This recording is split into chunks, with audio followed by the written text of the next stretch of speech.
My name's Alex Steele. I'm a member relations manager here, predominantly focused on the UK and the EMEA market as part of the member relations team. So we support our members throughout the GRESB assessment, which many of you have been completing at the moment. It's the submission deadline coming up, so I hope it's all been going well for those that have been doing so.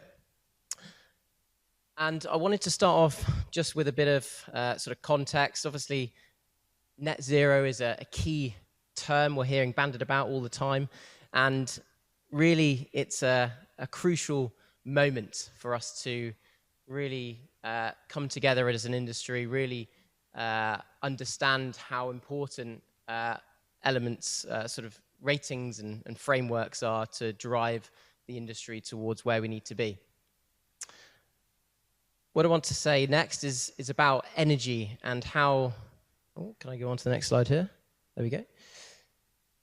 I've generated this image using AI, using technology, and I wanted to show how energy supply and demand we need a balance. We need to make sure that we're reducing that energy demand through our building consumption, our efficiency measures, because often it's said, why do we need to reduce our energy consumption? Well, frankly, we just don't have enough energy. We're not going to be able to produce enough energy.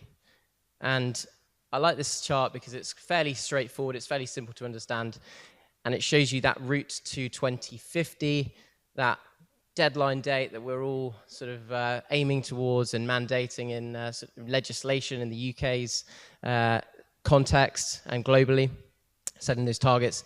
And for the real estate industry to align with the Paris Agreement goals, we need to reduce that demand down, and that total energy demand, marrying those top down and bottom up. So today I'll be talking through a number of areas. I'll touch on GRESB. Many of you already know who we are, who, what, and why. Let me get on to the next slide. Just to give you a bit of context, and for those that don't know, an introduction. Then I'll talk about the assessment structure, how it's arranged, how we run the assessment, some of the key milestones in the year. And then I'll be touching on the biggest opportunities that you can find in your GRESB assessment, how you can really drive performance each year for your own management, but also for your disclosure to investors. And then finally, touching on the foundation standards and how we're evolving that in the years to come. So in terms of GRESB and how it's sort of been born, it's come out of academics in 2009, and it's really for investors to understand how to allocate capital. And there's that top-down driver. The investors community are driving that capital or the commitment so they can actually allocate that capital to sustainable investments and really have a consistent way to understand what is a green, what is a clean, efficient fund and portfolio that they can invest in. Now, GRESB has quite a unique market position. It's covering both reporting and it's covering ratings, and it's also covering the public markets and the private markets. So it really spans a lot. And there's obviously many great frameworks and schemes and guidance out there. For example, UNPRI, it focuses on the reporting predominantly for the investor community, whereas the building certifications, which we'll come onto later, really focus on that granular level, that asset level. So GRESB tries to tie that all in, align where we can with these different bodies to try to have a consistent approach. And we're working closely with SASB and the IFRS, who are taking on board the TCFD standards now and the management of that. So yeah, just wanted to touch on the market approach and how GRESB is positioned there. But today, GRESB is more than that. I'll come on to the structure, but we've got a foundation, which is non-profit, and that sets the standards, which focuses on the stakeholder engagement piece and the governance of the standards, as we call them, the assessment. It's a for-profit company that actually operates the assessments, validates, scores, rates the portfolios that are submitting, and has a number of solutions to support our clients, our companies that support that submit to GRESB, such as the Real Solutions product line that we've recently launched. And we're a partner as well. We've recently bought Asset Impact to provide additional data points to a broader stakeholder group such as lenders and banks. So here's a graph, a sort of chart to show that structure. We've got the foundation providing the standards, and they're the owners. And we've got a governance structure which includes a foundation board made up of investors predominantly, a standards committee that drive forward the standards, and also working groups that are the technical experts that we hold throughout the year when required, create those and disband those to drive through the technical changes that we need to do to drive market transformation. On the GRESB side, we have, as I say, the supporting administration and services and the assessment itself. So positively, we've seen a real big growth over the last sort of 6 years or so, or longer, or 5 years, so 116% between 2019 and 2023. And we're estimating a 10% growth this year, so continual participation in the GRESB assessment, and investors are still valuing the consistent approach we take. There is a lot of evolution coming, which I'll step onto in a moment. In terms of breaking that down in terms of region, so we've got the Australian experts here with Bueno, who support a lot of clients, and we've got over 100 Oceania, Australia clients there that participate in GRESB, and over 1,000 participants' portfolios are submitting to GRESB from the European region as well. So across the board, we're seeing increase, and that now represents over $7 trillion of gross asset value. Just a logo splash there of how many investor members. We've got over 150, and 3 highlighted there were the original founding members, including APG, one of Amsterdam's or the Netherlands' largest pension fund investors. So we're continually growing that base to provide that data to them. Now, a lot of the benefits we see are both to the investors, as it's investor-led through positive screening of assets, of portfolios, so they can actually set targets and understand how to improve their performance through engagement. But it also can lead to investment decision-making through the analysis of the carbon footprints and the energy ratings that the portfolios achieve through the assessment, such as financed emissions. For companies, they can actually access green capital as an example of the benefit, and they can actually tie GRESB ratings to sustainably linked loans to actually achieve a better finance rate, which can actually really commercially be a positive impact, as well as communication to investors, engagement tool, and internal management toolkit to drive further change as we keep in pace with the market. So I'll just spin through the assessment structure. For those that don't know, we split the GRESB assessment into management, which focuses on leadership, policies, the risk management areas of the business, so anything non-asset related. The performance component is focusing on, as the name suggests, the performance of the assets, the energy consumption, the GHGs, the waste, the water, as well as the risk assessments conducted. And then for any developments, major renovations or new builds, this covers those elements for development projects.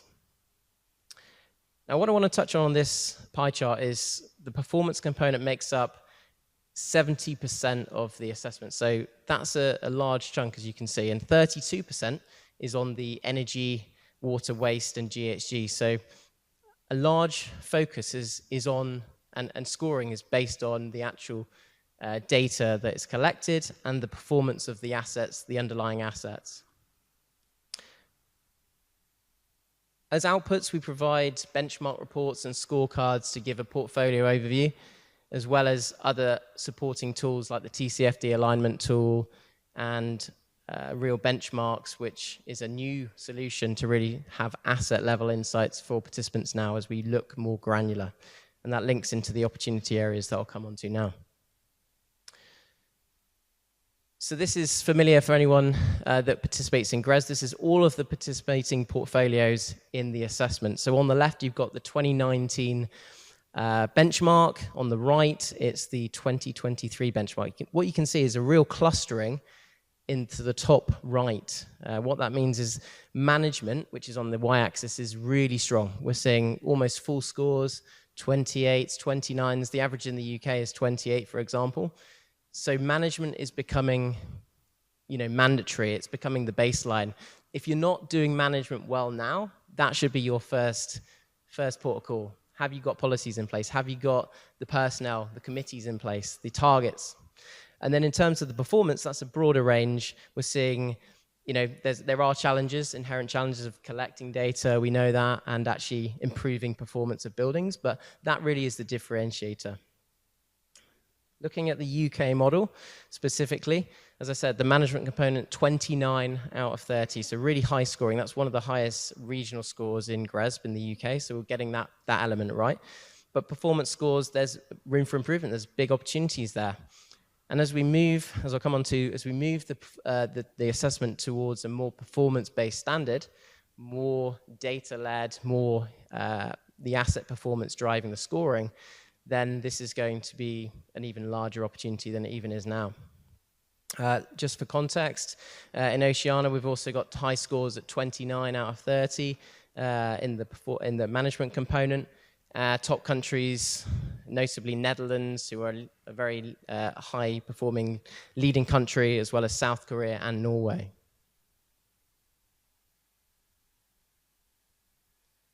So just touching on some scores from the 23 assessment. I don't want to dwell on this too much, but I've highlighted two areas here showing the change between 2021 and 2023, showing leadership is really becoming a lot stronger scoring in the UK. There's still a lot of opportunity in leadership, in the management aspect, as well as the engagement, which is largely with tenants and communities, and your engagement with employees as well. So we're seeing a big increase over those 2 years, but there's still quite a bit of improvement opportunity, particularly against the global averages we're seeing. In terms of performance aspects, this is largely the opportunities are within data monitoring and review, so getting your data validated, verified or assured by a third party to ensure its robustness and data quality. And the building certifications, which is linked to the piece we'll talk about later with Nabers and others that are well known in the market, to really understand and have that stamp of approval, that verified certificate, which investors really value, and we're hearing that in our communications with them. What is key is, as it says there, building and portfolio actions lead to those improved outcomes and those impacts that we'll be looking at more closely.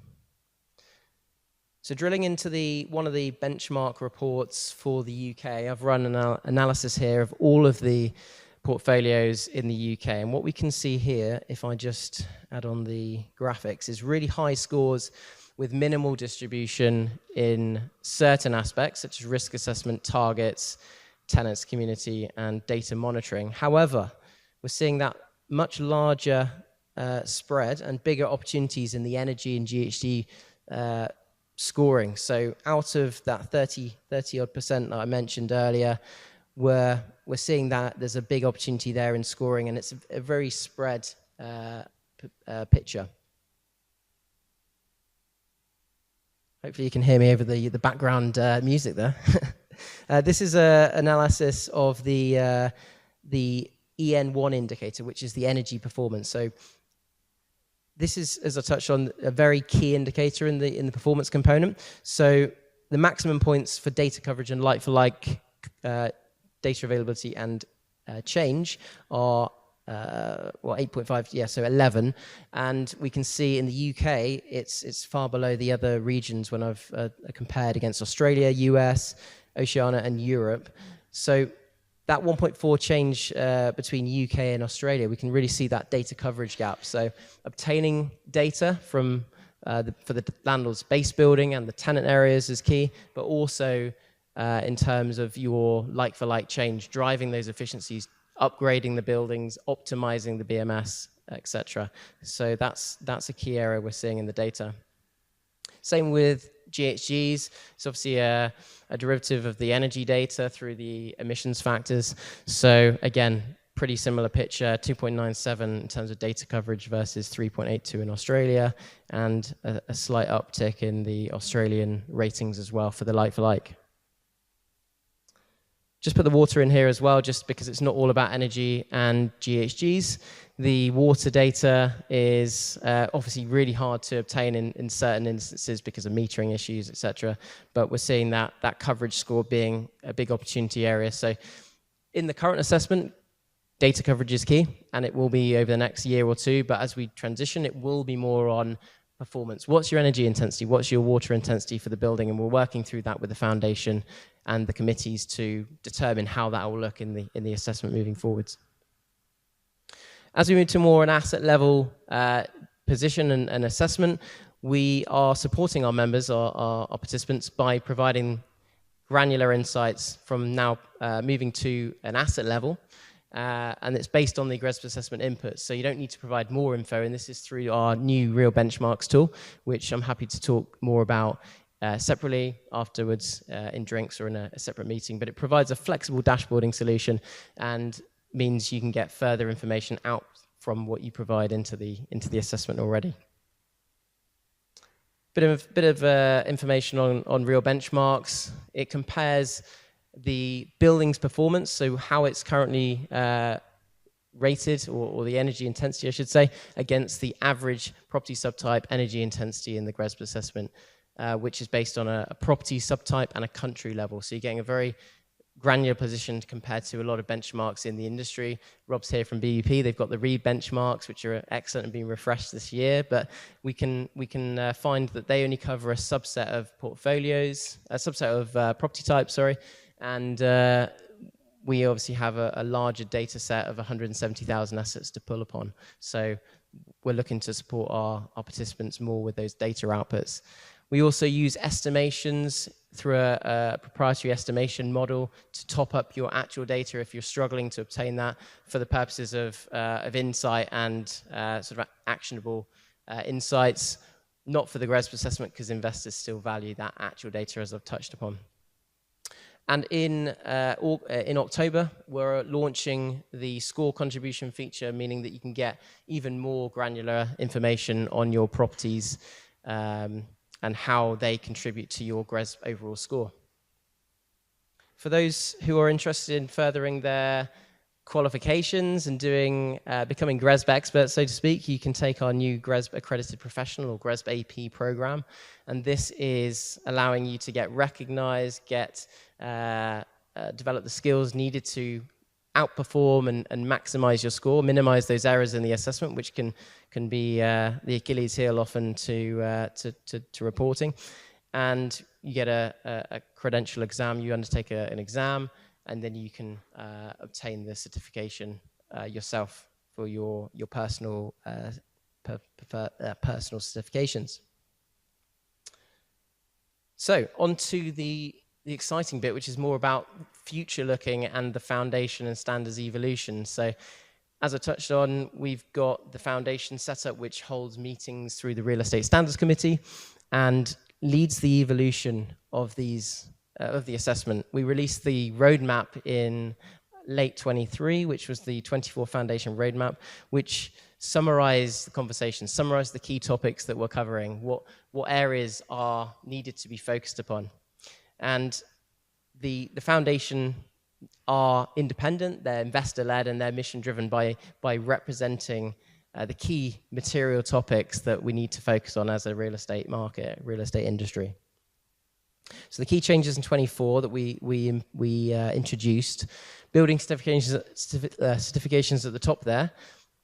We introduced different validity periods. What this means is that we allowed certifications to be reported after the reporting period for 23, for example, as long as the final certification was issued after before the submission deadline. We also introduced reduced scoring over time for development certifications, because longer development certifications obtained a long time ago would be less valuable, inherently less valuable, as the building's operations would have changed. And that was seen as a push towards an investor requirement to operational assessments, really understanding how is a building performing, not when it was built, but now. Net zero target setting is now scored. Energy consumption is being introduced through isolating EV charging from consumption, because that was skewing the consumption, as you can imagine. If you're incentivizing consumption, you don't want to, or consumption reduction, you don't want to be penalized by having EV charging points. Other areas on here, I won't go into them in too much detail, but they're all available in the changes document we released and the standards for this year. So what is one of the key topics? So innovation and leadership. We really see, as I've shown in that scatter chart, the clustering of performance or management, and really not able to differentiate the leaders. What we want to do is we really want to evolve the standard, show how leaders are performing, how their buildings are reducing energy in line with the decarbonisation pathways such as CRREM. And as such, we're going to evolve to enhance the STAR system and introduce new scoring strategies. Now, we're still working on that through the foundation and the committees. However, that is on the roadmap to be introduced. So it's something to bear in mind, and that drive to performance. We're retiring certain indicators because they're seen as a high reporting burden and don't really provide too much additional value. So there will be some questions in the assessment that do actually are removed. Building certifications, I'll move on to that in a second, just in terms of how we're revising the criteria. These charts show where the change has really come from in terms of the 2015 to 2023 sort of distribution curve. We've really seen that movement on management to the right, as I've shown. So we're going to introduce new management indicators, such as how do you assess your decarbonisation plans? What are your plans for decarbonisation? Do you have a biodiversity strategy? So these new indicators will shift that scoring for those that don't introduce them and reward those that do. Same with the performance. We've seen still high scoring and performance, but those buildings that are, say, net zero or on the pathway aren't recognized through just a like-for-like change. You might already be performing strongly, but you're not reducing year on year. So we want to rectify that and recognize that in a future assessment.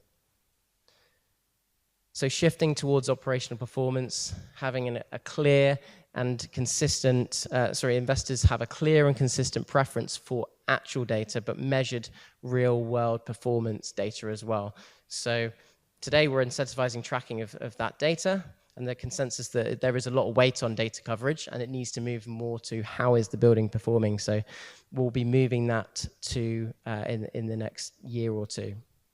We've introduced energy efficiency scoring for the first time in this year's assessment. So in the October results, you'll get a separate scoring that won't affect the overall score, but it will actually give you insight as to how each asset is performing and an intensity rating.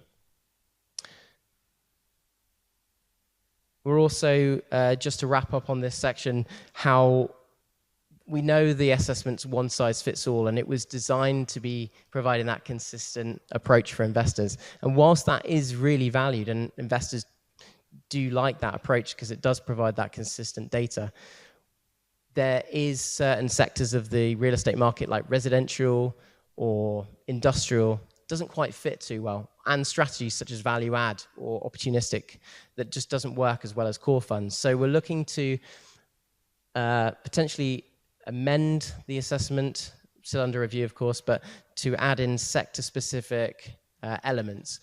The first has been residential, so this coming year in 2025, we will add specific indicators that are material to residential, and will make certain non-applicable for the residential sectors. That's the first foray into that, and we'll do and replicate that across different sectors such as data centers, industrial in the future.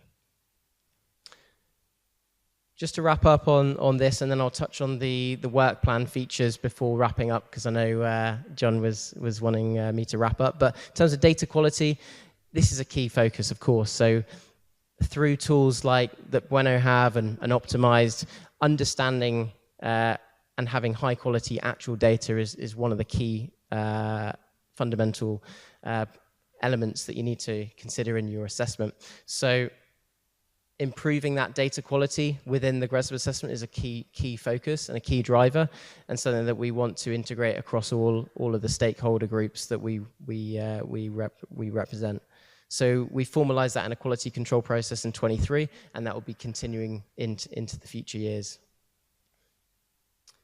In terms of the work plan for this year, our medium-term priorities, we've focused on a number of areas. So there's obviously a lot of different areas that the standards could evolve to, and I was just having meetings today, for example, with a number of managers on embodied carbon, and that in itself you could talk about for days, because it's just what's the methodology, how do you measure it, and how do you reduce it. But in terms of these are the key topics, I'll focus on a couple just to wrap up. So net zero elements, there was a working group held last year which actually did have a lot of there was a lot of consensus on what the elements needed to be, but not the actual definition, and building certifications as well. And we're aware that they need to be introduced into the standard, as I've mentioned. I'll just skip over that, but we're cognizant of the net zero carbon building standard, the excellent work that's been done by that group, and we're expecting that to be launched in the autumn this year. And we want to leverage that great work by the body of experts that they've been working on, along with the other industry guidance that's already out there for the UK market. I'll just wrap up with this slide. The net zero elements that we're considering in a high priority to low priority order, and Eric Landry, my colleague, Climate Change Director, is leading this work with the foundation, is energy efficiency. So energy efficiency linked to everything that the guys at Bueno and Optimized are working on, and Arcadis, in terms of improving building performance. So scoring, like I say, will be introduced this year. Won't affect your overall GRESB score, but it will be an insight as a supplemental insight, and it will be broken down into a number of key areas and rated on that basis. We also want to create a taxonomy for renewable energy quality. We're aware of different quality of renewables out there. There was the term additionality, which was talked about. Now the quality criteria is something that we need to introduce. So it's those that are procuring high quality renewables are rewarded as such. Those other three are areas that we'll be considering in turn. So energy mix, to give transparent benchmarking insights on that, electrification of buildings, carbon offsets as a sort of last resort. We know the issues were there with the quality of carbon offsets, and F-gases, the associated emissions and voluntary collection of that. I'll wrap up there. Hopefully that was a spin through. There's a lot to cover. I could talk a lot longer on GRESB and the assessments. Open to questions now, and hand back to Hugh. Thank you.